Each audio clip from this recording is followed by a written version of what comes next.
जब से महागठबंधन की सरकार आई है, बड़े पैमाने पर चुन चुन करके अनुसूचित जाति जनजाति बड़े पैमाने पर एक सोची समझी रणनीति के तहत हत्याएं की जा रही है।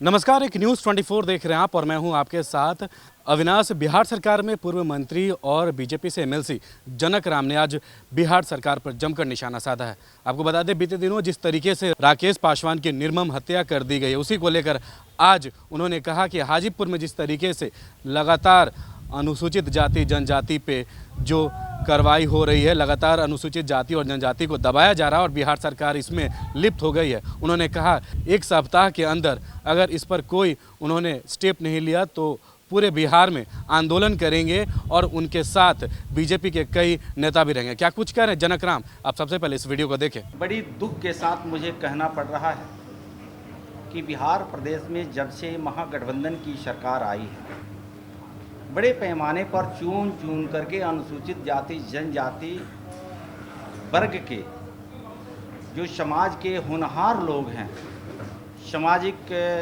प्रबुद्ध लोग हैं, उनके साथ बड़े पैमाने पर एक सोची समझी रणनीति के तहत हत्याएं की जा रही है। आप प्रेस मीडिया के सभी electronic print media social activist भी आप हैं। मैं आपसे यह आग्रह विनती करता हूं कि आप लोग भी दबे कुचले वंचित समाज को आवाज़ ज़रूर बनते हैं, दूर दूर तक दिखाने का काम करते हैं। उसी कड़ी में ये दो जगह की मैं चर्चा करूंगा। अभी बिहार प्रदेश के प्रदेश अध्यक्ष आदरणीय सम्राट चौधरी जी के नेतृत्व में एक भारतीय जनता पार्टी के शिष्टमंडल गई थी लालगंज थाने के अंतर्गत, जो वैशाली ज़िले में आता है। राकेश पासवान को, जो सोशल एक्टिविस्ट भी थे, भीम आर्मी के प्रदेश के सचिव भी थे, दलित सेना के भी उनके ऊपर दायित्व था और बाबा साहब डॉक्टर भीमराव अंबेडकर जी के विचारों को जन जन तक पहुंचा रहे थे, जिसका कारण बना कि वहां के अपराधियों ने 13 तारीख को दरवाजे पर आकर और पैर छू करके प्रणाम करता है और करने के बाद तबातोड़ गोलियां चला करके मौत के घाट उतार दिया जाता है। मौत के घाट उतारने के बाद से अगल बगल आग की तरह ये बातें फैल गई। सभी समाज के लोगों ने दरवाजे पर आया और 13 तारीख से आज 20 तारीख हो गया। FIR तो हुआ है, लेकिन अब तक उस FIR के बदले किसी की गिरफ्तारियां नहीं हुई। और मार्मिक बात है कि उस परिवार के लोगों ने राकेश पासवान के बड़े भाई मुकेश पासवान जिला पार्षद हुआ करते थे और मुकेश पासवान उस परिवार के ऊपर 16 में भी एक बार गोलियां चलाई गई थी और उस परिवार के लोगों ने वहां के स्थानीय DM और SP को आवेदन दिया कि हमारे परिवार के ऊपर जानलेवा हमला हुआ, गोलियां चली, सुरक्षा के लिए आर्म्स की लाइसेंस दी जाए।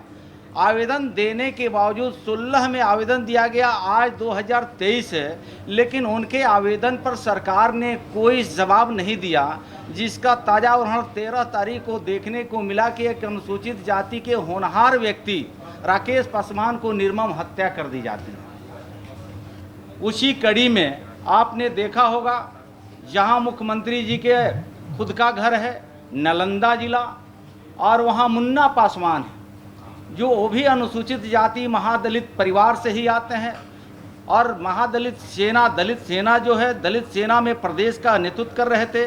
13 तारीख को ही उनको भी 6 गोलियां मार करके निर्मम हत्या कर दी जाती है। और ये सरकार में बैठे मुखिया कहते हैं कि यही जनता की सरकार है।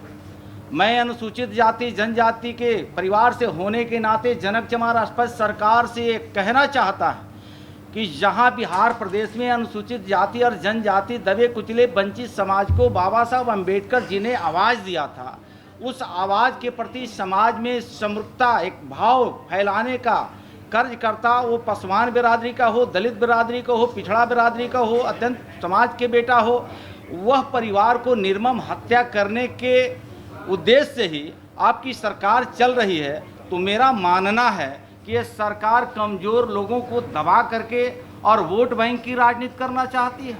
ये बिहार प्रदेश के लोगों ने ये चीज़ को आने वाले दिनों में बड़े बखूबी समझ भी चुका है और जवाब भी देने के लिए तैयार है। इसलिए एक शिष्टमंडल जो है कि लालगंज में, जैसे हमने अभी यहाँ उपस्थित नहीं है बड़े भाई रामप्रीत पासवान जी, पूर्व मंत्री वर्तमान विधायक। तो आपने साफ तौर पे जनक राम का वो बयान सुना जिसमें वो ये कह रहे हैं कि जिस तरीके से पिछले 6 महीने में सैकड़ों दलित समाज के लोगों की हत्या हुई है और इस पे बिहार सरकार कुछ नहीं कर रही और बिहार सरकार यही करवा रही है। और इन तमाम चीज़ों को लेकर उन्होंने कहा कि अगर एक सप्ताह के अंदर इस पर कोई कार्रवाई नहीं हुई तो बीजेपी के एमएलसी के साथ साथ बीजेपी के कई नेता पूरे बिहार में आंदोलन भी करेंगे। इस खबर में इतना ही। तमाम अपडेट के लिए आप हमारे साथ बने रहें। सहयोगी मदन के साथ मैं अविनाश, एक न्यूज़ 24 पटना।